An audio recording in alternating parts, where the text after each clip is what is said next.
Are you sure? Here's the 30-second lesson on what legends know. Never ask a bride why she's getting married. Don't wear a skirt on a windy day. Deodorant is not a shower. Don't sniff chili flakes. And don't forget, saving is not investing. Legends don't just save, they invest in mutual funds. Mutual fund investments are subject to market risks. Read all scheme-related documents carefully.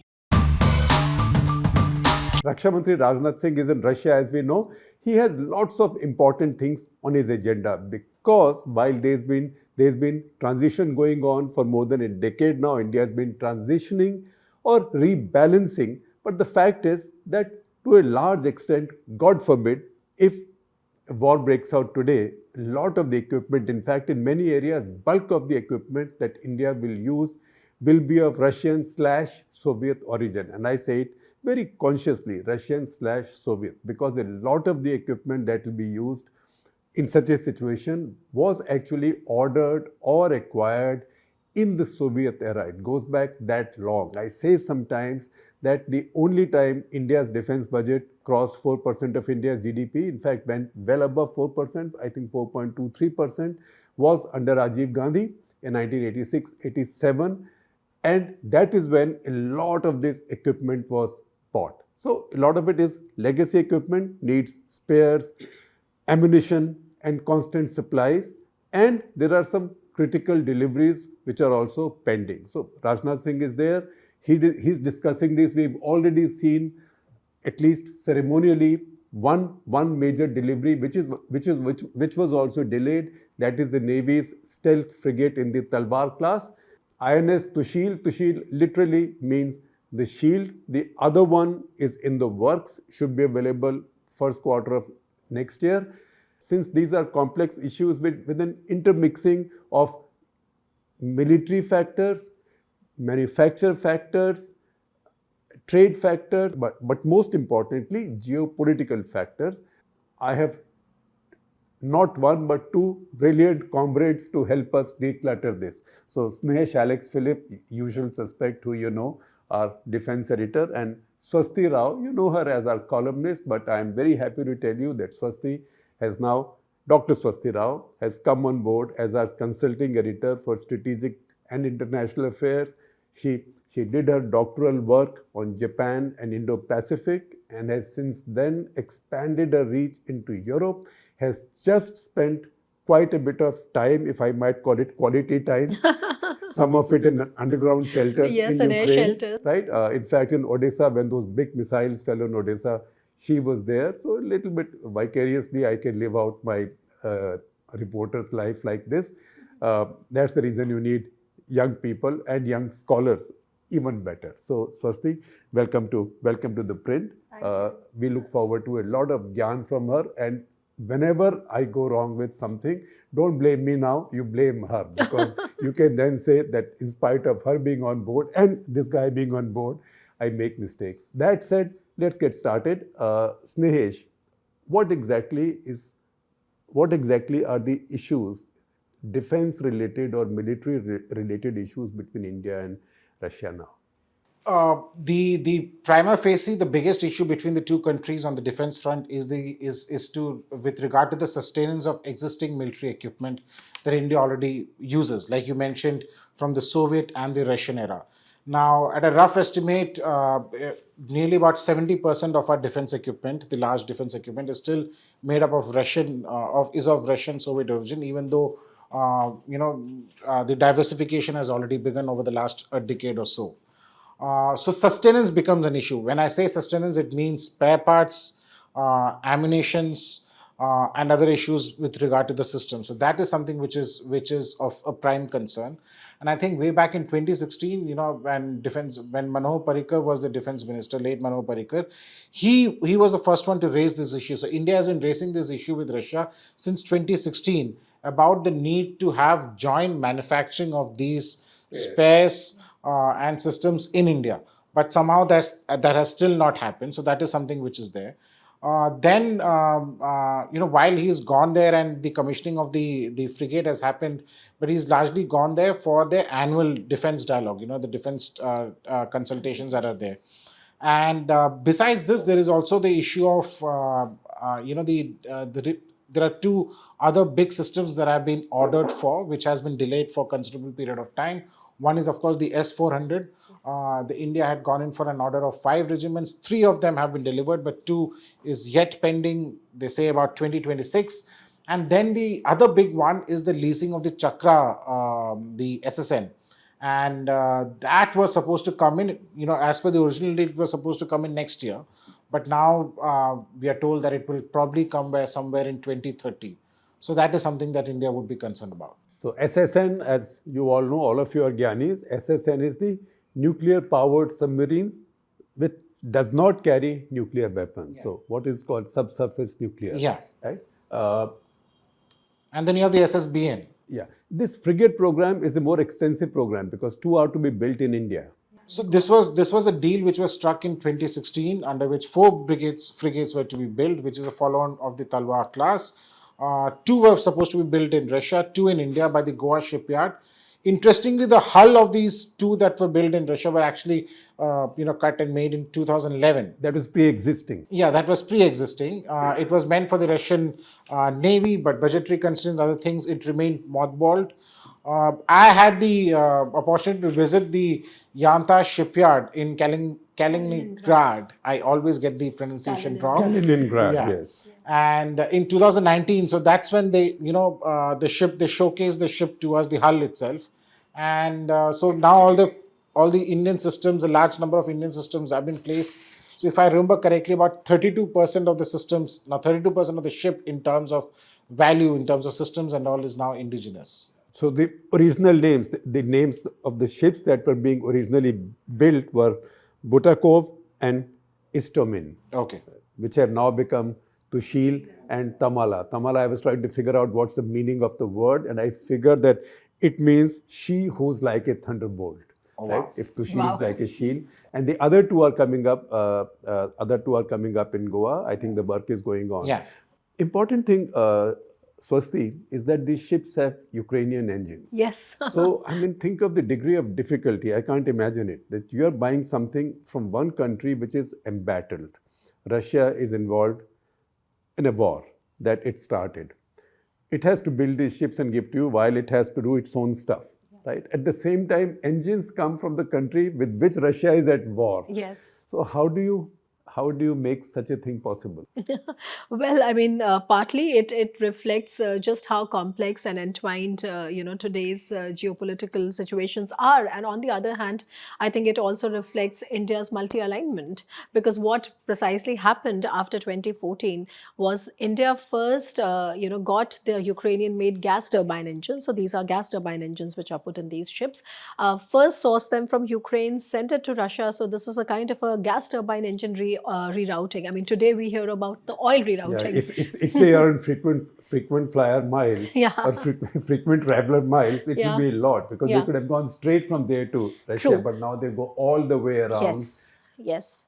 And what it also shows, frankly, is that India's dependency, as Snehesh said, that India is still largely dependent on Soviet origin and Russian origin weapons. And that also shows why we have this binding, relationship with Russia, which is going to continue. So India will require Russia in the near future as well. But that's just one part of the story. In the same vein, India will also require Ukraine for the foreseeable future, because our dependence on their gas turbine engines are not going anywhere. Whether it's the stealth frigates, or whether it is the frontline, our naval warships, the frontline of our naval warships, all of those have Ukrainian gas turbine engines. In fact, also the Soviet era aircraft, which are not very advanced, most of them have Ukrainian engines. So I think those kind of things show that it is easier said than done. Diversification and self-reliance is great, but frankly, that part of our dependence on the Soviet times is pretty much continuing. And I think a lot of people forget that when we say Soviet era, we also mean Ukraine, because before 1991, Russia and Ukraine were one country. Yeah, and plans for different different components of the same system, but in different places. And also, I think a lot of people don't know that most of these big ships were built at Mykolaiv, shipyards, which are now with Ukraine. So, frankly, this also shows, multi-alignment and a lot of complexity, and this is going to stay for at least for the near foreseeable future. And some of our the workhorses of our Indian Air Force. Yes, yes, AN-32s. AN-32. Of course, the AN-32 is a medium transport aircraft. So AN-32 upgrade, of course, was also something that we were looking at. And so frankly, all of this means that India, for the foreseeable future, will have to make do with its reliance on the Soviet era equipment. I mean, whether it's coming from Russia, bulk of it is coming from Russia, but like the engines are coming from Ukraine. Then also diversification that we're doing with other partners such as the US and Israel and France, etc. And then finally, the dream of self-reliance that we want to achieve. So I think we probably have like all three of these Yeah, verticals right now. self-reliance, say in the nuclear propulsion technology for submarines, Yeah. there's a great deal of reliance on Russia and will continue because the Western world will not help you with that. Well, India has built three nuclear subs, the SSBNs. I'm talking about the Aryan 1, 2 have already been commissioned, one will eventually happen.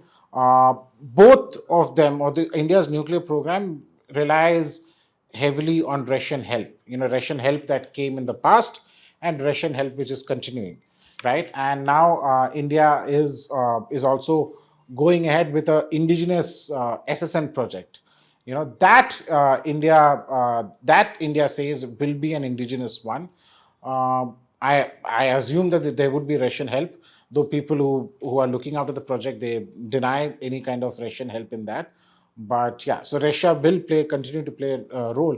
As I earlier mentioned, the Chakra series, we've been leasing the Chakra series of submarines for decades now, and the next Chakra series is supposed to come in by 2030. So the Russian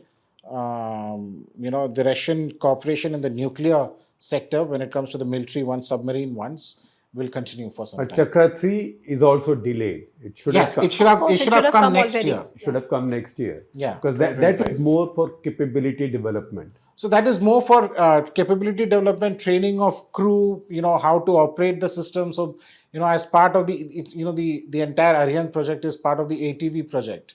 So when the ATV project was launched, the first Chakra was brought in so that, you get an understanding of how the nuclear submarine works, you understand the systems, the crew gets trained and things like that. What does ATV stand for?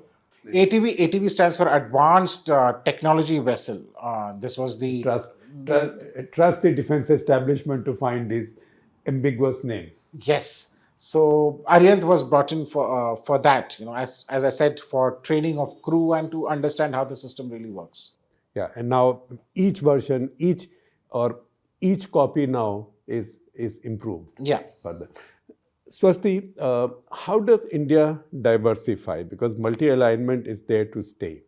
There is a lot being bought from France. There is a lot being bought from Israel. There's a fair bit bought from the US, but not that much, right? The major systems that have been acquired from the US were actually ordered in the previous era, the UPA era. I think except the 777s, except the artillery guns. The M777s, the Apaches, the Chinooks were bought, but these were programs that we initiated in the UPA one, which fructified in the but the Romeo, the naval helicopters are that was a fresh Romeo and the Predator drones also, the Sea Guardians, Sea Guardian Predator drones. Yeah.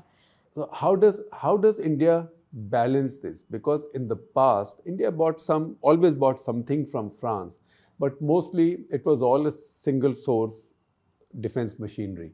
How do you balance all this, and how do you balance these relationships? Because everybody also has concerns about their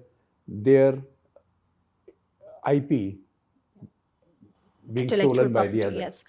So, well, in my opinion, there are 3-4 issues here. So, the first thing is that India, I think at least from the MOD's perspective, India doesn't want to substitute one dependence with the other dependence, right? So the idea is not to sort of stop buying from Russia and start buying from somewhere else. The idea is that they want to, revamp the entire way in which we've been looking at procurement. And now we want to go from a buyer's mindset to a builder's mindset. So the idea is that we need to also co-design, co-develop, co-produce, and all of that, and with more and more of indigenized content, etc. The question is, how do you do that? Yes, that's $1 million question, because I think everything looks very simple on paper. But frankly, when you actually go into the nitty-gritty of details, you understand that there's a problem with TOT. right? And you took the names of three prime When you countries. mention one of these acronyms, please Yeah. explain. So for example, TOT. the one of the big problems lies with the TOT, which is transfer of technology. So for example, I mean, one has to understand that nobody is going to give you, 100% TOT. Many a times when you hear in the news whatever details that there is 100% TOT clause, basically it means is that whatever you agreed upon, Will be okay, given. will be given 100%. It is not about the 100% IP or the intellectual property or the 100% design or those kind of things. So I have many a time suggested that it would really help if India's and MOD, because in the MOD has done a lot to revamp India's defense diplomacy in especially in the last few years. One of the things which can really help is that there could be a TOT officer designated for these kind of details and discussions, because there are times when these the TOT matters are the ones that are actually pulling these things back, and most of these deals are G2G, more to G2G, which means like government to government level. Most of these deals are done, at the G2G level. So having a TOT officer can really simplify a lot of details, because this TOT officer would also know what really India's DAP 2020 requirements are. And the DAP is basically the defense acquisition procedure. So I think that's just one part. The second part is that how do you get these people to invest more in India? And investment in India is very, very complex. Okay, when you go and speak to, all these private players, whether it's ThyssenKrupp or Safran or Airbus or whoever. I mean, investing in India, there are defense industrial corridors in India that MOD has already decided. Created. I mean, created. One is in Uttar Pradesh, one is in Tamil Nadu. But frankly, I think till date there is no investment coming from the Western partners or from any international partners. You still have the Indian players there like Adani, etc. So that also remains a problem. But they get partners from overseas. Yeah, but so far there is nothing in the defense industrial corridors per se. You don't have anything very promising in terms of investments, because I mean, frankly, there are issues on our side as well. We don't give guarantees for investments and all. So those again are very, very specialized discussions that India needs to have with its partners. And frankly, finally, the last thing is that India's defense procurement should also remain multi-aligned as far as the procurement bit is concerned. Because I mean, we were just talking about the stealth frigates and we were talking about S-400s, but India is also looking at, for example, early warning systems, the radars, with Russia. And this is coming despite the fact that most of these early warning radars, right, have also been targeted by Ukrainian drones. And if there are already reports that India is looking at a 4 billion worth of procurement of those strategic radars. So what I'm saying is that wars and all the ups and downs notwithstanding, I guess it makes sense for India to keep it multi-aligned, because also there is a huge, I would say, pressure on the global military industrial complex. I mean, look at how Rafales are not being able to come. There is just so much backlog to clear. So India should not really be focusing on one actor, not to do with political indifferences so much, but actually to do with the fact that there's just so much pressure on the global military industrial complex. Yeah, at this point, Yeah. both the Russian and the Western military industrial complexes are all working overtime. Oh, yes, just to keep absolutely. the Ukraine war supplied. Yes, Right? Because yeah. they're also consuming equipment very fast. I mean, India is also selling a lot of shells. They are landing Yes, via third yes, parties. So I yes, think yes. everybody is. I think at some point India should, as India starts buying or building new modern tanks, it should put its T-72s on auction to the highest bidder, because Ukrainians and the Russians are burning them up so fast now and they are so desperate. That said, Snehesh, the early warning system, a lot of that work is going on at home as well. I think India now increasingly wants to indigenize heavy electronics or more sensitive electronics. Yes, on the radar front, India is largely fairly independent on the radar front. With Israeli collaboration. With Israeli collaborations. The question which is under discussion, which has come out in reports, is with regard to a particular radar which will be used which is the Russians use for the ballistic defense Yeah, shield. yeah. India, way back over a decade and a half earlier, had got a specialized radar from Israel, which was the Pine radars, which has a range of about 700 kilometers. It has now upgraded it. There is an Indian version of it. Now it's about 1500 is what we say. it can be more than that, it can be less than that, but 1,500 kilometers is what we reach. On the radar front, India is largely is largely comfortable as far as radars are concerned. And on that front, a lot of is from the Israelis. So a lot of help is taken from the Israelis. So Israel and India work very closely when it comes to these systems. Swasti, 5 years from now, where do India and Russia stand, you think, on military relationships? Well, so I mean, how can you deny the fact that one of the most successful license production programs that we have with Russia is, of course, the BrahMos, and BrahMos has a huge market. BrahMos is also gaining a lot of interest, in other countries, especially Philippines and Vietnam. It's also altering the regional security balance of that region. So I think, as far as that is concerned, that's pretty much, in my opinion, a bright shining star when it comes to India-Russia relations. But however, I do see that because there is a lot of pressure on the Russian military-industrial complex, of course, one has to see how and when the Ukraine war ends, because unlike what we keep discussing here, the fact is that Ukraine is also sort of really bleeding the Russian, military capabilities, and that is one of the reasons why now Putin also wants to end the war. So Ukraine, of course, is getting bled, but it's also bleeding Russia. So it's like cutting both ways. So in 5 years from now, I would see that yes, there would be definitely some kind of a technical military cooperation going on. We have, consultations. I mean, let's see how this works out. We still have to get the S-400s. If there are S-400s, then we would also want the repair and maintenance and those kind of, subsidiaries, facilities for them. But despite that, I don't think that there would be a big ticket announcement when it comes to India Russia, for the practical reason that I think right now in India we are also watching how much of the Russian equipment is likely to have Chinese dual use technology in them, the Chinese chips in them. And the MOD has also issued a statement in September this year that said very, very categorically, very clearly, that the Indian defense establishment, armed forces, have to make sure that Indian defense equipment does not have Chinese technology. Yeah, and the Okay. Russians are now importing quite a bit of Yes. this Chinese stuff that goes deep inside these True, systems. and because I mean today's defense systems are very I mean they are AI driven. There are like a lot of things which are there which are very, very digitalized, etc.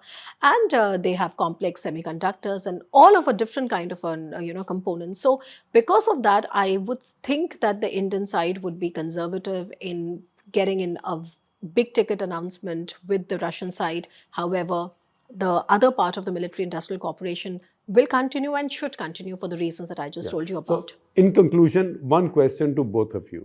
Each of you answer it quickly. That is, it's one thing, we'd say TOT, transfer of technology. Yeah. But we've now assembled about 200 plus Sukhoi 30 MKI, yeah. Right?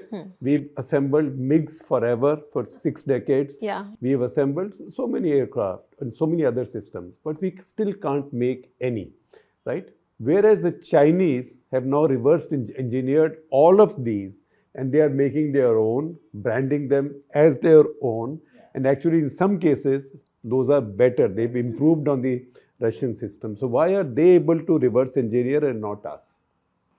I think if I may answer first, it's to do with the intention. The Chinese want to do it. We have not thought about it. We don't want to do it. If there is a push to do it, it will be done. But we've built, for example, we built the submarines also. We've built the French submarine. The MDL has built the French submarine, has built the German submarine, the HGWs earlier. But can they make their own submarine right now? The answer is no. Similarly, for the Sukhois, they can't make their own Sukhois because forget the Sukhois, MiGs. And yeah, the MiGs. We can't even make a 100 kilonewton engine on our own. Yeah. Also, when I speak to companies, understand TOT is a very transfer of technology is a very a subject that people would like to talk about and stress on. But the fact is that the Indian system also has to be put up to a point where it can absorb the TOT also. Right, giving, for example, if I need to manufacture a particular system, transfer of technology is given. Let's assume, 100% is given. but I need to have that capability at multiple levels to build that system also. And I think that is something that this government is trying to focus on, is to build a chain of structures or companies which can eventually absorb this TOT. Right now, I don't think so.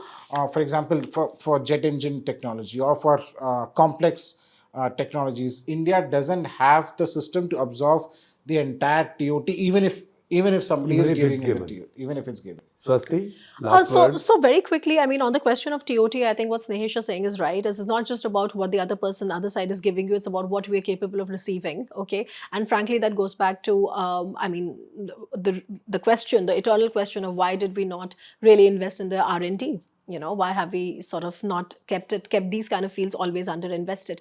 On the other hand, I think India should also try to. India has already become a net exporter of defense equipment than being a net importer, and most of the defense equipment is actually, you know, different kind of components and different kind of things that are going to the US now. I think India should be working more on that, because as you sort of get more and more entrenched into those kind of supply chains, I think all these issues become, I would say, relatively smoother. So I think this right now is a good time. We discussed about the 155 shells landing in Ukraine. That's not really a solution. I wouldn't call it a respectable export of sorts, because it's not really helping India in any The Russians technological had a way. huge problem with that. Yeah, But apparently of now it course. has stopped. Yeah. So, but anyways, going via third parties. So Yeah, on it was paper, going it's not anyways going. via Yeah. third party itself. But frankly, I mean, if you look at the Europeans, right? I mean, I think that's a case of Ram नाम की लूट है लूट सके तो हाँ, लूट yeah, वही yeah. वही और you can say बहती गंगा में हाथ धो लो जिसका मौका लग रहा है. I think 155 shells are the hottest selling selling goods in the item world. on The the hotcakes बोलते yeah, हैं. yeah. Hotcake. This is the military version of hotcakes. I'm sorry, this is such an awful metaphor. But I think what India also needs to understand is that where exactly are the markets opening? If the entire continent of Europe, you know, and especially after Trump, if he's been pushing, like, you know, yesterday he said that, okay, I'm not going to leave NATO if But you guys are going yeah, to spend more than same 4%. amount. Yes. Yeah, Yes. more than 4% of your GDP. So what I'm saying is that if the entire continent of Europe, so many countries are opening up and trying to modernize, okay, they have given their older equipment to Ukraine, and now they wish to, you know, get more NATO interoperable equipment, and, you know, so many other things. And for example, countries like South Korea are already cashing in into that. So from India's perspective as well, there lies this opportunity of trying to really get into exports that could help Indian ecosystem to also evolve technologically. And probably my last point would be to that if you closely look at India's today's defense industry cooperation, particularly with Israel, France, and the United States, it is also complemented very strongly by a strong cooperation in technological innovation. So technological innovation is what is really going to guide you know, defense industry cooperation as well. So I think those kind of things need to be sort of taken with more seriousness and need to be invested more effort into. That's a wonderful point, and this has been a wonderful episode of Cut the Clutter, because both of you have decluttered my mind a lot. So I can conclude this with my own little wish list and my own acknowledgement of two things. One, that one major reform has been, in fact, two major reforms. One has been the corporatization of ordnance factories.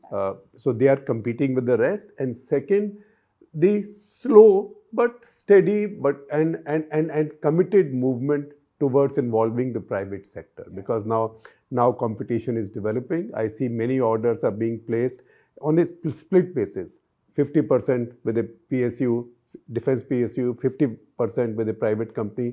That will lead to competition. That will also lead to skills spreading out in more ecosystems, and that will be only beneficial. So maybe if we have a conversation like this 3 years from now, we'll be looking at a different picture. My wish list, there's only one point, that India should now start upping its defense budget slowly, not very much, slowly, go to about 2% of GDP if GDP keeps rising, and reach about 2.2, 2.25, because what is right now there is much too low. On which point, thank you both. We should do this more often. All right.